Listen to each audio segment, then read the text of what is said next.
happy I could have mine under general anesthesia. Yeah, I think that should be an option too. Like if people want an IUD and they're scared of the procedure, a well-counseled patient who wants to have it done with an anesthetic or in, yeah, that's great. Yes, I am all for that. I find it hard to believe that meds don't exist that could help. I believe that meds exist that could help 100%. I just don't know that we know what they are right now. I use numbing gel even though I have been told it doesn't help. I don't know. None of them have been shown to be super helpful, but we can use them anyway because there's not a whole lot of risk.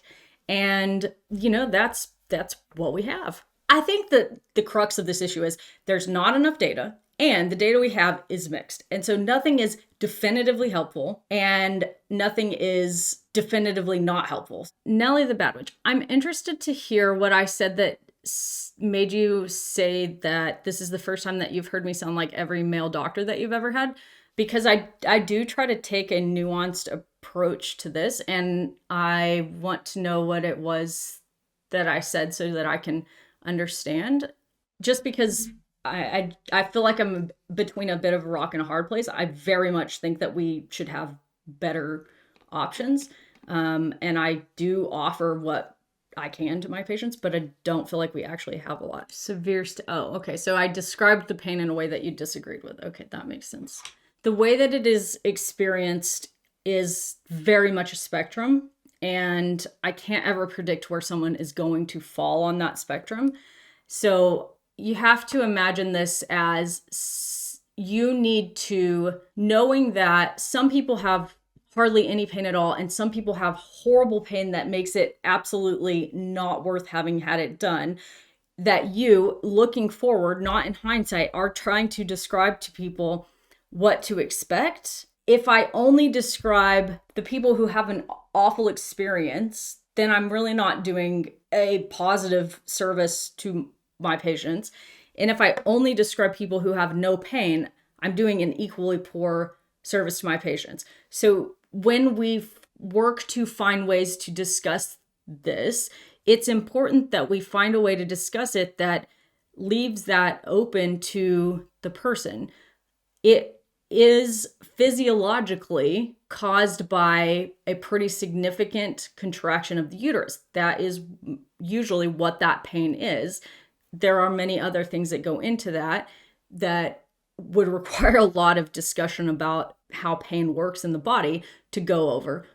But the important part is that we have to tell people this is a spectrum. Some people have no pain and some people have awful pain and would never recommend this to anybody. But I'm always describing it in a forward manner to someone as opposed to somebody who's had the procedure and is describing what their personal experience is like. So it is really super important that we find a way to discuss it without unnecessarily scaring people or making people unnecessarily sure that they won't have any issue at all. Accurately predicting who will have significant pain with an IUD placement is difficult. The one thing I think that probably is significantly correlated is, well, we know that poor counseling is significantly correlated to a more negative experience. We know that people who have not had a baby tend to have more difficult and painful placements. But again, that's not even so significant that I would recommend people who haven't had a baby not get one, because I've had many, many, many people who've never had a baby who did just fine with their placement.